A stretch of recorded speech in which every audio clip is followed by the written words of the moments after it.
You will hear a number of different recordings, and you will have to answer questions on what you hear. There will be time for you to read the instructions and questions, and you will have a chance to check your work. All the recordings will be played once only.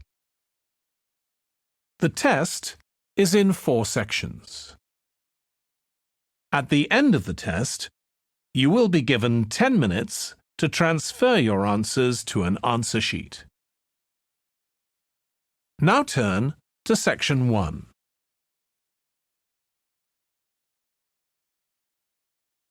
Section 1. You will hear a man telephoning a friend to find out about their local public library. First, you have some time to look at questions 1 to 4.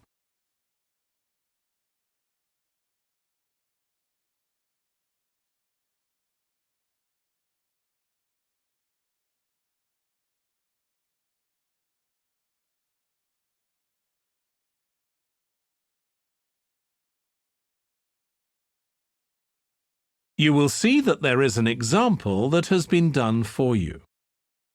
On this occasion only, the conversation relating to this will be played first. Hello? Hi, Susie. It's Paul here. How are you? Enjoying your new job? You're working at the library, aren't you? Yes, I started when the library reopened a month ago. It's great. The woman says that the library reopened a month ago. So month has been written in the space. Now we shall begin. You should answer the questions as you listen because you will not hear the recording a second time. Listen carefully and answer questions 1 to 4. Hello? Hi, Susie. It's Paul here. How are you? Enjoying your new job? You're working at the library, aren't you? Yes, I started when the library reopened a month ago. It's great. Actually, Carol and I have been meaning to join for a while. Oh, you should. It doesn't cost anything, and the new library has all sorts of facilities. It's not just a place where you borrow books. For instance, there's an area with comfortable seats where you can sit and read the magazines they have there. Some people spend the whole morning there. Wish I had that amount of time to spend. Yes, you must be pretty busy at present, with the children and everything. We are, yes. But we're hoping to get away this summer. We're thinking of going to Greece. Well, we've got a much larger section of the library devoted to travel books now, so you should come and have a look. I can't remember if there's anything specifically on Greece, but I should think so. OK. Now, Carol's organising a project for the history class she teaches at school. It's about life in the town 100 years ago. Do you have anything that might be useful? Yes, actually, we've now got a new section with materials on the history of the town and surrounding region. Right. I'll tell her. You can't always find that sort of thing on the internet. Now, in the old library, there used to be a separate room with reference books. It was a really nice, quiet room. Yes, we've put those books in the main part of the library now, but we do have a room called the community room. It can be hired out for meetings, but at other times, people can use it to study. I might use that. It's hard to find anywhere quiet at home sometimes. I can't remember how old your son and daughter are. We've introduced a special section of fiction written specially for teenagers, but they might be a bit young for that. Yes, they would be. Before you hear the rest of the conversation, you have some time to look at questions 5 to 10.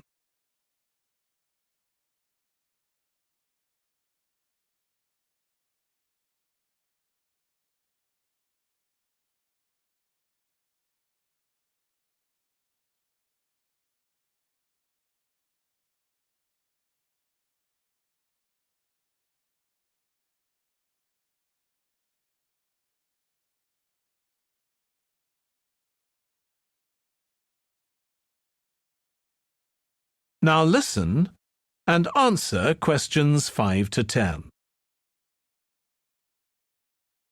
Well, we do have lots of activities for younger children. Yes?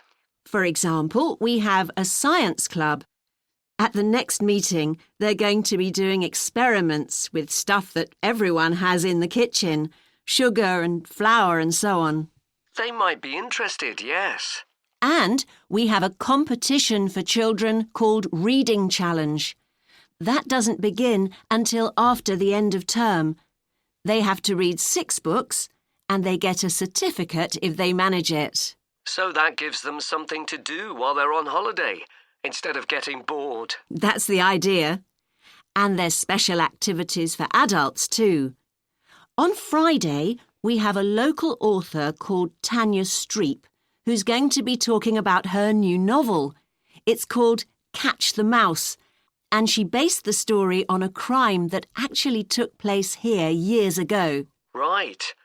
We're not free on Friday, but I'll look out for the book. Now, this probably isn't for you, but we do have IT support available for members.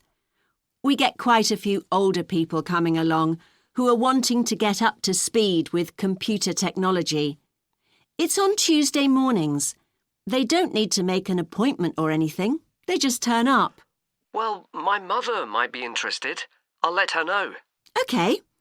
And there's another service which you wouldn't expect from a library, which is a free medical checkup.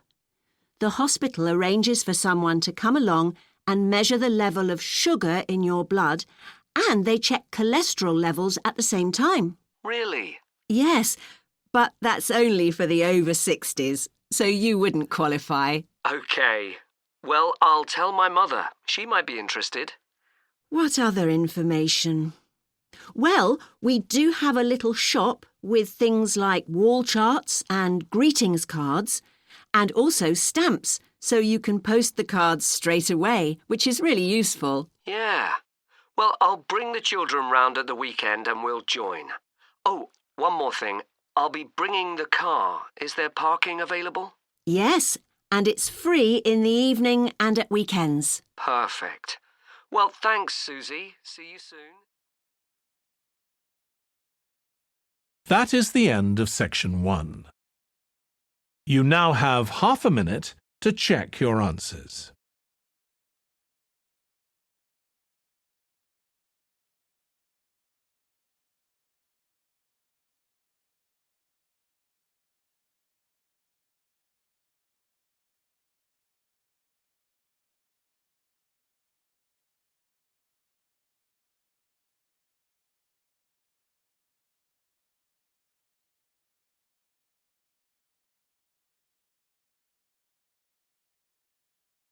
Now turn to section 2.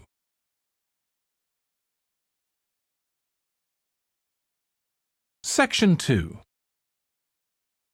You will hear part of a training session for new employees at a large travel company. First, you have some time to look at questions 11 to 17.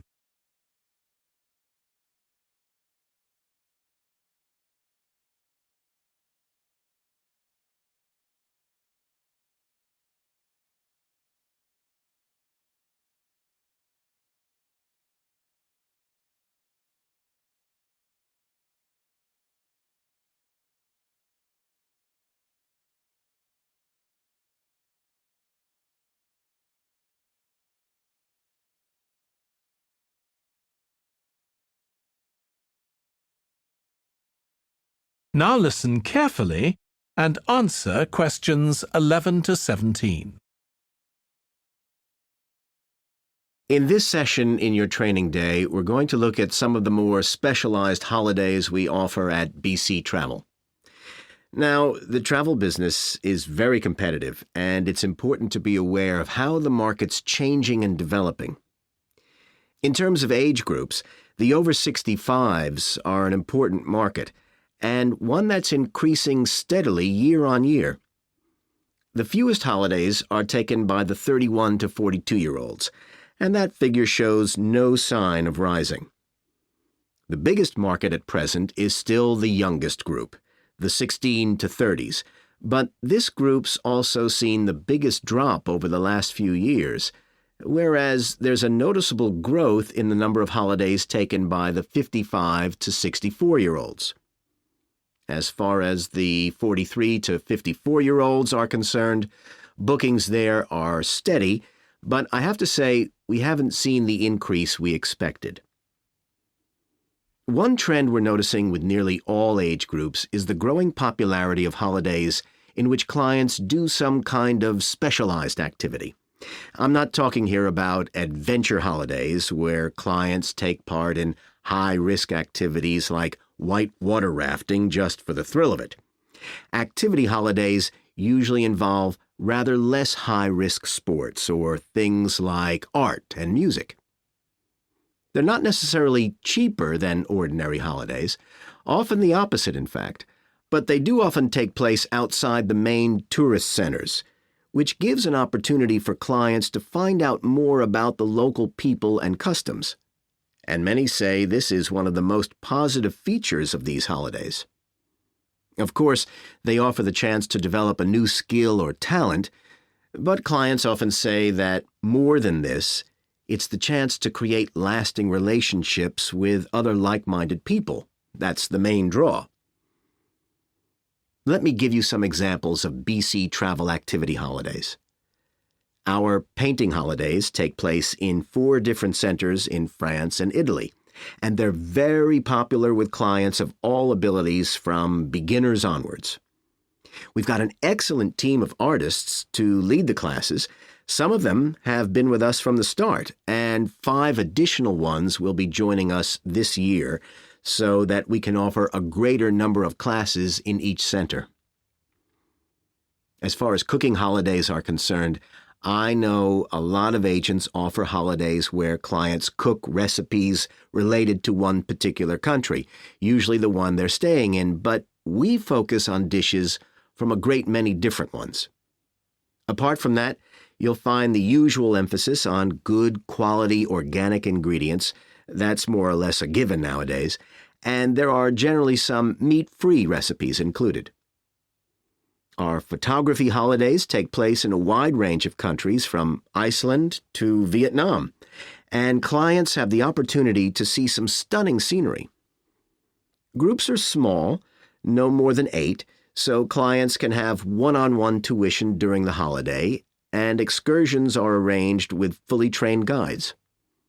At the end of each holiday, an exhibition is held of the photographs taken so that clients can see one another's work and receive valuable feedback from the tutor. Before you hear the rest of the training session, you have some time to look at questions 18 to 20.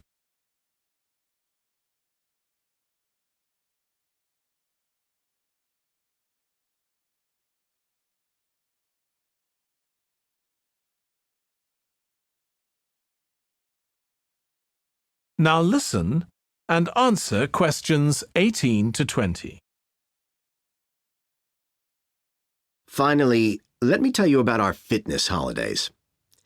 In Ireland and Italy, we run one-week general fitness classes for all ages and levels of fitness.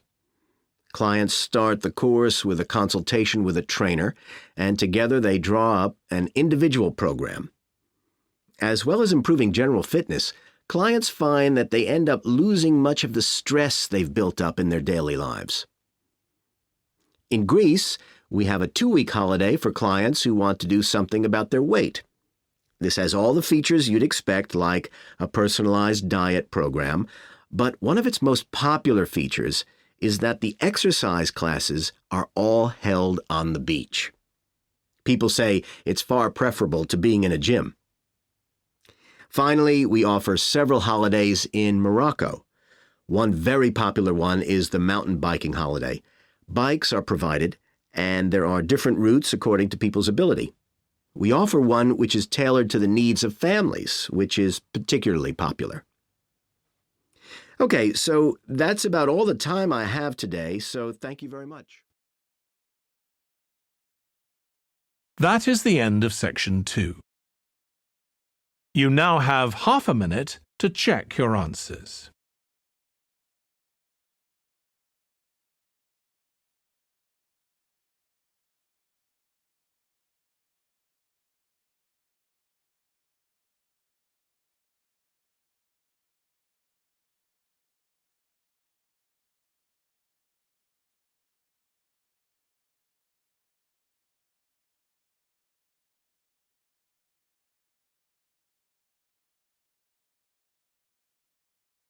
Now turn to Section 3.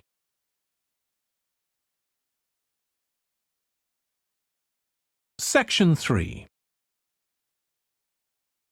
You will hear two tourism students, called Natalie and Dave, talking about the tourism case study they are doing.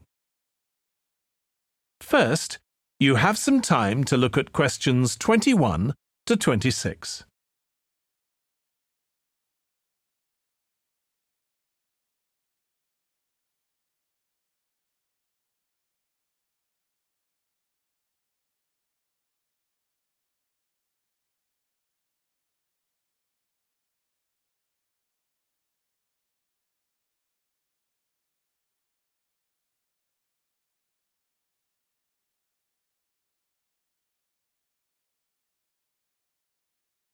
Now listen carefully and answer questions 21 to 26.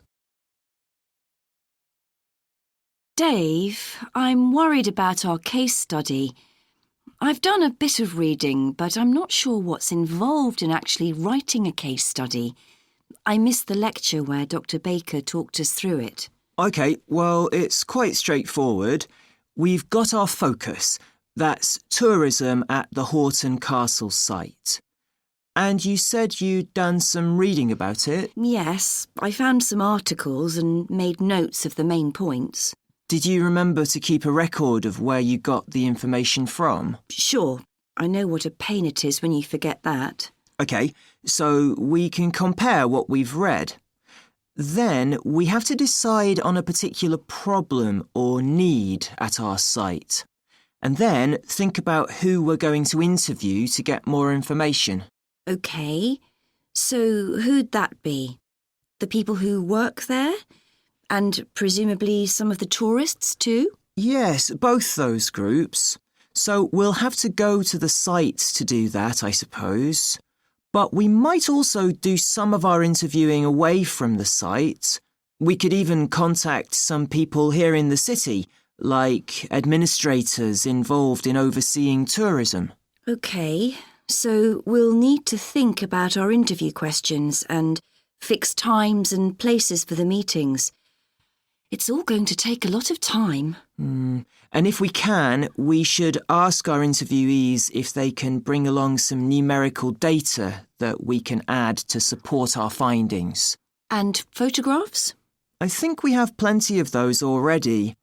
But Dr. Baker also said we have to establish with our interviewees whether we can identify them in our case study or whether they want to be anonymous.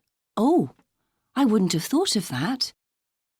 OK, once we've got all this information, I suppose we have to analyse it. Yes, put it all together and choose what's relevant to the problem we're focusing on, and analyse that carefully to find out if we can identify any trends or regularities there.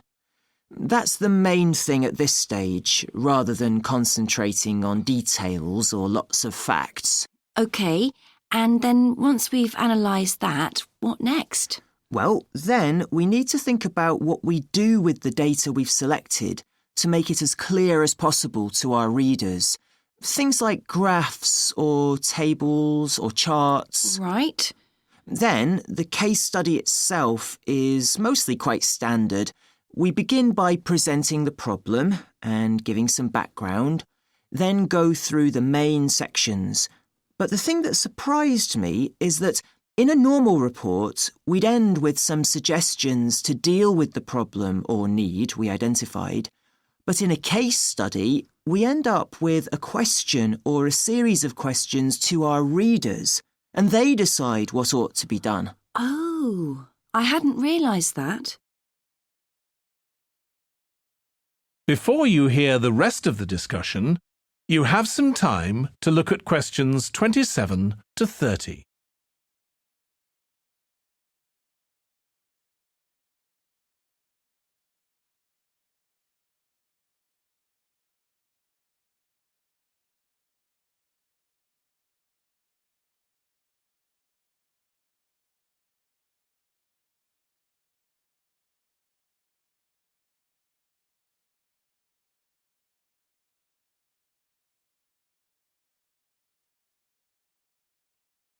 Now listen and answer questions 27 to 30. So, basically, the problem we're addressing in our case study of the Horton Castle site is why so few tourists are visiting it.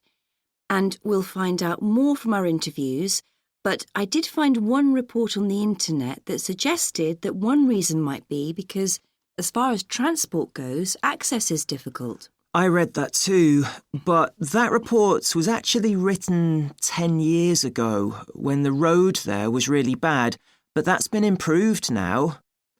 And I think there's plenty of fascinating stuff there for a really good day out, but you'd never realise it from the castle website. Maybe that's the problem. Yes, it's really dry and boring. I read somewhere a suggestion that what the castle needs is a visitor centre. So we could have a look for some information about that on the internet. What would we need to know? Well, who'd use it for a start? It'd be good to know what categories the visitors fell into too, like school parties or retired people. But I think we'd have to talk to staff to get that information. OK, and as we're thinking of suggesting a visitor centre, we'd also have to look at potential problems. I mean, obviously it wouldn't be cheap to set up. No, but it could be a really good investment. And as it's on a historical site, it'd need to get special planning permission, I expect.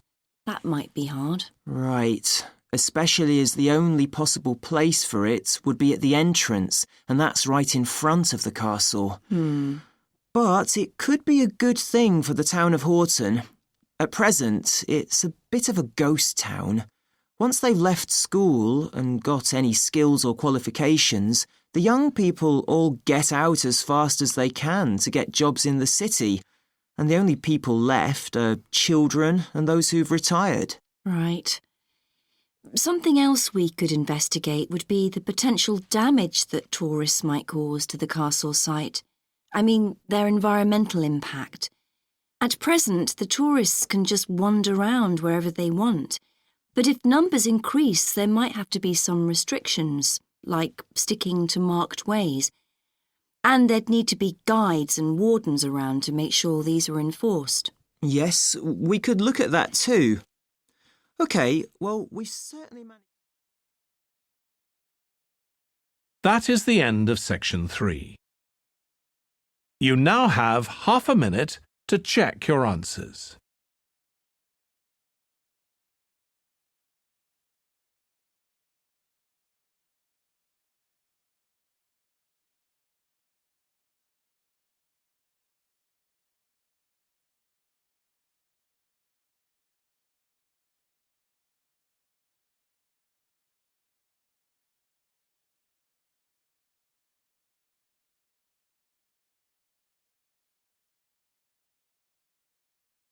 Now turn to section 4.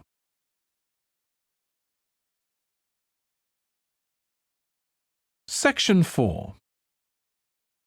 You will hear a lecturer on an environmental studies course discussing how birds are affected by environmental change. First, you have some time to look at questions 31 to 40.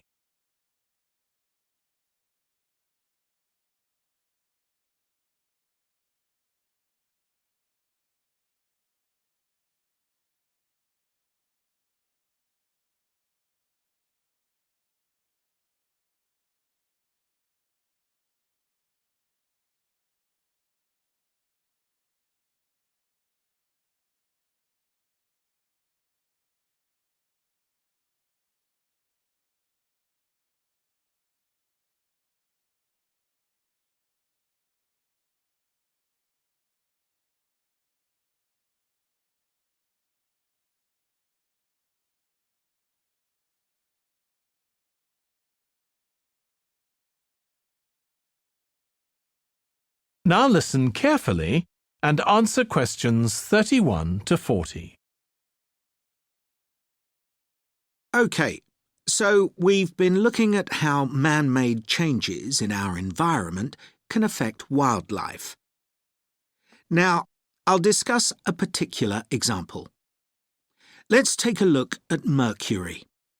Mercury's one of the 120 or so elements that make up all matter, and it has the symbol Hg. It's a shiny, silvery substance. You may have seen it in old-fashioned thermometers, but it's not used much for domestic purposes now because it's highly toxic. But the problem is that the amount of mercury in the environment's increasing. The main reason for this is the power plants used to produce electricity. The main source of energy that most of them use is still coal, and when it's burned, it releases mercury into the atmosphere.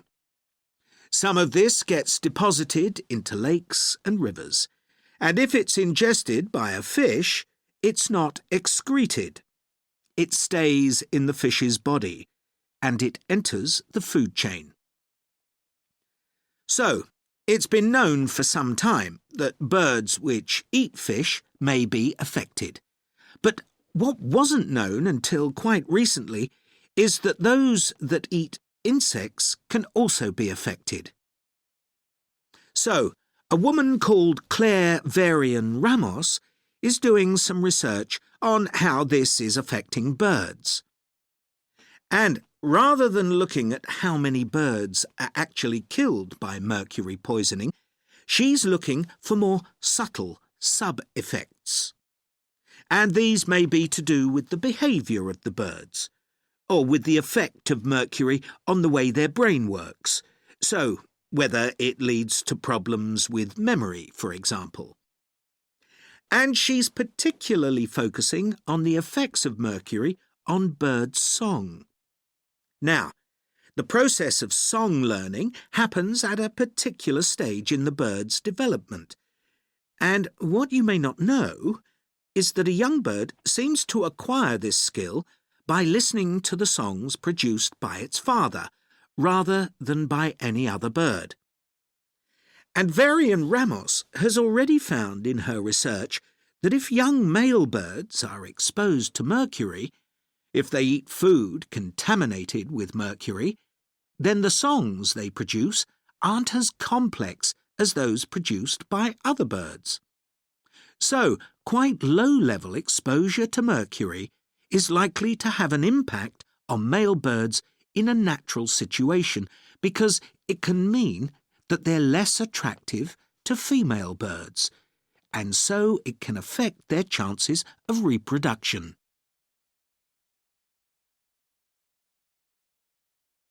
Now, the way she's carrying out this research is worth thinking about. She's using a mixture of studies, using birds kept in laboratories and studies carried out outdoors in the wild. The lab-based studies have the advantage that you don't get all the variables you would in a natural setting. So the experimenter has a much higher level of control, and that means they can be more confident about their results in some ways. And of course, they don't have to worry about going out and finding the birds in order to observe them. So, what are the implications here for humans? Well, because many birds are migratory, they may be transporting mercury far from contaminated sites. For example, it's been found that ducks who'd been feeding at a contaminated site were later shot by hunters over 1,000 kilometres away, and presumably eaten.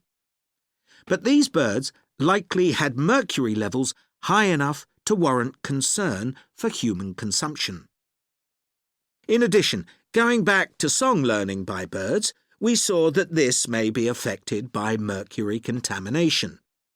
Well, we also know that in humans, mercury causes developmental delays in the acquisition of language, And in fact, this process is very similar in the brain regions it involves, and even the genes that are involved.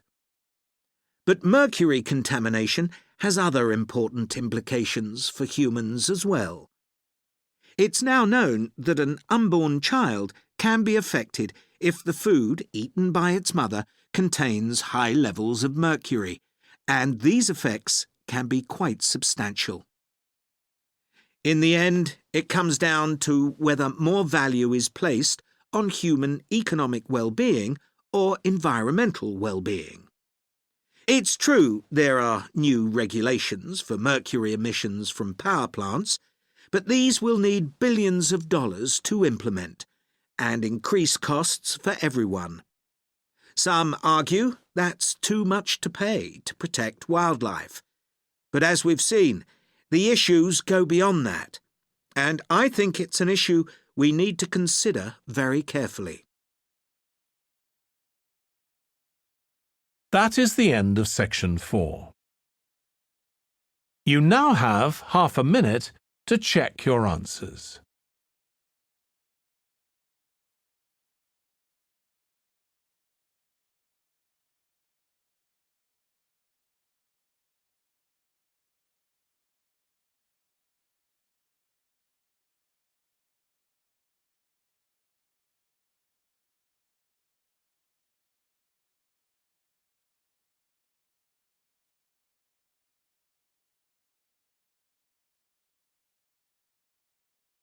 That is the end of the listening test. In the IELTS test, you would now have 10 minutes to transfer your answers to the answer sheet.